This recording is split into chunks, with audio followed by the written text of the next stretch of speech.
Create करणार आहे. पहिले आपण वापरतोय एक टोनर. तुमची स्किन ऑइली असेल तर ऑइल कंट्रोल होतं, म्हणजे मेकअप असा स्वेटी स्वेटी होत नाही. तुम्ही क्लिअरली बघू शकता की माझी स्किन ऍक्च्युली खूप खराब झालेली आहे. तर आपण आज शुगर कॉस्मेटिक्सचं हे फाउंडेशन वापरणार आहोत, जे मी हे व्हिडिओ करताना तोडलेलं आहे. माझ्याकडून हातातून पडलं, ऍज युजल आहे ते तुटलेलं आहे. सो आपण हे आज ट्राय करूया. आपण main step sunscreen plus moisturiser हे आपण ह्याने बेस करून घेऊयात. खूप थिक लेअर लावायची नाहीये, कारण की आपल्याला मेकअप करायचा आहे. तर एकदम पतली पतली लेअर लावायची आहे. आपलं स्किन केअर झालेलं आहे आणि आता आपण लावतोय प्रायमर.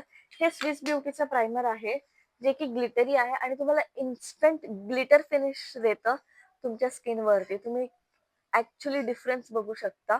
आणि मी ब्रश वगैरे कशानेच नाही, मी हाताने लावते, तरी तुम्हाला विजिबली डिफरन्स कळून येईल की माझी एक साइड किती शाईन करते.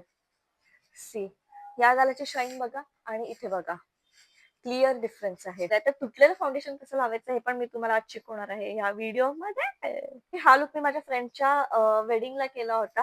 तर माझ्याकडे दोन ऑप्शन्स होते. माझ्याकडे एक हा ऑप्शन होता आणि सेकंडली माझ्याकडे साडीचा ऑप्शन होता. पण मी म्हटलं जरा हळदी वगैरे आहे, तर आपण जरा येल्लो वाईप काहीतरी घालूयात.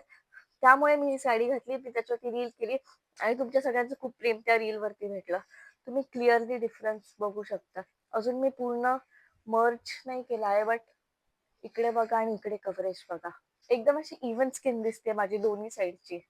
थोडस ब्लश, अंडर आईज कव्हर करायला आपण थोडस इथे कन्सिलर लावूयात.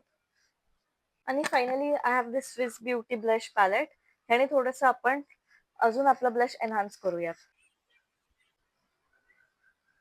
तर आपला मेकअप ऑलमोस्ट झालेला आहे. आता फक्त आईज आणि लिप्स राहिलेले आहेत. ही ऍक्च्युली संपलेली लिपस्टिक आहे, बट याचं स्टेन खूप वेळ राहतं, म्हणून मी ह्याचं बेस म्हणून लावते आणि ही रेड कलरची आहे. पिंक कलरचा शेड लावणार आहे. दिस is my favourite lipstick.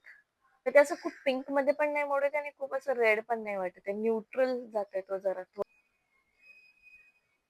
So this is our final look. आणि तुम्हाला ह्या मेकअप प्रोडक्टची लिंक हवी असेल तर तुम्ही कॉमेंटमध्ये लिंक अशी कॉमेंट करा. हे सगळे प्रोडक्ट स्ट्रेट अवे तुमच्या डीएम मध्ये येतील. आणि तुम्ही या रील मध्ये पाहिलं असेल मी हेअरस्टाईल केली होती, बट आपण ह्याच्यात हेअरस्टाईल नाही करणार, तेव्हा मी पार्लर मध्ये जाऊन केली होती. एनिवेज आता आपण फक्त ज्वेलरी आणि साडी वेअर करू अँड लेट्स गो.